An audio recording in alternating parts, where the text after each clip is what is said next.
Okay, let's start the chapter. The chapter name is The Tale of the Melon City, a snapshot, chapter 6. And this is a poem actually. The Tale of the Melon City एक poem है, उसमें कुछ characters हैं. सबसे पहले जान लेते हैं कौन कौन से characters हैं. पहला main character वो है king, जो just और placid होता है. दूसरे हैं chief of builder, then workman, then masons, architect. इतने लोग हैं और एक old man है. इतने लोगों की पूरी चैप्टर बनी हुई है. छोटी सी पोएट्री है, काफी इंटरेस्टिंग और फनी पोएट्री है. होता क्या है कि जो किंग है वो जस्ट और प्रेसिड है, अपने न्याय के लिए दूर दूर तक प्रचलित है, जाने जाते हैं. एक दिन वो अलाउ करते हैं कि भाई एक आर्च बने, एक आर्च कंस्ट्रक्ट हो. जैसे ही आर्च कंस्ट्रक्ट होता है वो जाते हैं पहुंचने के लिए कि वहां पे सही बना है कि नहीं, अच्छे से बना है कि नहीं. फिर वो जब जाते होते हैं तो उनका जो मुकुट है आर्च से टकराता है और टकराने के बाद गिर जाता है नीचे. नीचे गिरता है जैसे ही तो उन्हें बहुत लगता है कि डिस्ग्रेस हुआ है, हमारा अपमान हुआ है, ऐसा नहीं होना चाहिए था. क्योंकि सबको पता है कि जो मुकुट होती है वो शान होती है, एक तरह से इज्जत होती है. तो उनका मुकुट का गिर जाना उन्हें बहुत ज्यादा अपसेट करता है और वो कहते हैं कि अब जो भी इसे बनाया हुआ है उसको हम हैंग करेंगे. सबसे पहले चीफ ऑफ बिल्डर जो इसके लिए रिस्पॉन्सिबल है उसे हैंग करेंगे. तो चीफ ऑफ बिल्डर को बुलाया जाता है, रोप्स लगाई जाती है, फांसी का फंदा तैयार किया जाता है कि एट द मोमेंट इसी की गलती है, इसने ही ऐसा आर्च बिल्ड किया है और क्या किया जाएगा, इसको फांसी के फंदे पे लटका दिया जाएगा. जैसे ही चीफ ऑफ बिल्डर आता है वैसे ही वो रो पड़ता है, गिड़गिड़ा पड़ता है कि सर ये हमारी कोई गलती नहीं है, वर्कमैन की गलती है. तो ये पूरी तरह से क्या कर देता है, वर्कमैन के ऊपर डालता है कि हमें फांसी पे मत करिए, मत चढ़ाइए, वर्कमैन ने इसे बनाया है, हमने सिर्फ क्या किया था, गाइड किया था.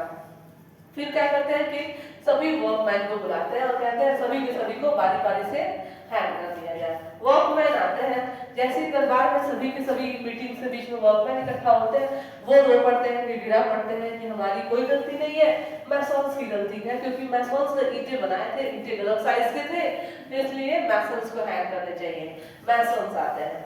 अब जैसे ही मैसन्स आते हैं वो चिल्ला पड़ते हैं, रो पड़ते हैं कि भाई हमने जो बनाया था वो हमें गाइड किया गया था, हमें गाइड आर्किटेक्ट ने किया था, तो कहीं ना कहीं आर्किटेक्ट की गलती है, उसी की वजह से, उसी के गाइडेंस की वजह से ईंटे की जो साइज है वो गलत हुई है और आपका मुकुट टकरा के आज से गिरा है.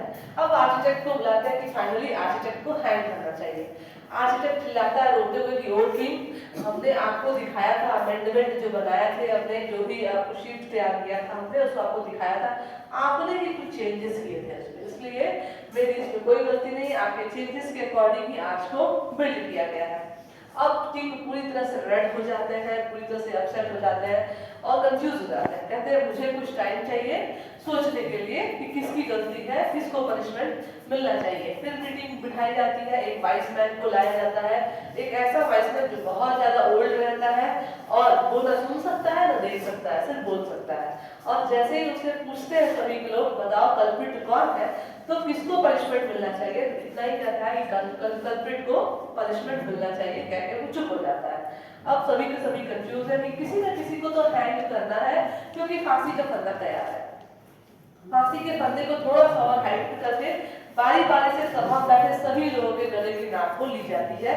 बारी बारी से गला का जो पट्टा है वो सबको पहनाया जाता है, किसी को फिट नहीं आता एक्सेप्ट द किंग. जैसे ही किंग खड़े होते हैं उनकी साइज की आती है और सभी के सभी खुश हो जाते हैं कि ये तो किंग है, उन्हीं की साइज का है, तो किंग को हैंग करना चाहिए.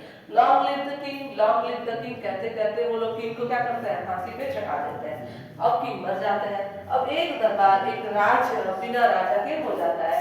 सभी के सभी और सस्पेंस में आ जाते हैं कि राजा तो मर गया, अब दूसरा नया राजा कैसे बनेगा, कैसे डिसाइड होगा. तो होता क्या है कि पूरा जो राज्य होता है उसके बाहर सिटी गेट होता है. तो सिटी गेट से जैसे कोई आदमी गुजरेगा वैसे ही उससे पूछेंगे, जिसको बोलेगा कि वो राजा बनेगा उसको राजा बना दिया जाएगा. सिटी गेट से एक इडियट गुजरता है जिसको मेलन खाना बहुत पसंद होता है और वैसे ही वो इडियट गुजरता है, उससे पूछते हैं कि बताओ नेक्स्ट किंग कौन है, तो कहता है I like melon and melon will be the king. इस तरीके से मेलन को क्या करते हैं, वो मुकुट पहना के राजा बना देते हैं और जो नेक्स्ट किंग है वो मेलन बन जाता है. और इसीलिए इस चैप्टर का नाम पड़ जाता है the tale of the melon city. एक छोटा सा कहानी कि कैसे एक सिटी का वहां का राजा एक मेलन बन गया. That's all, thank you.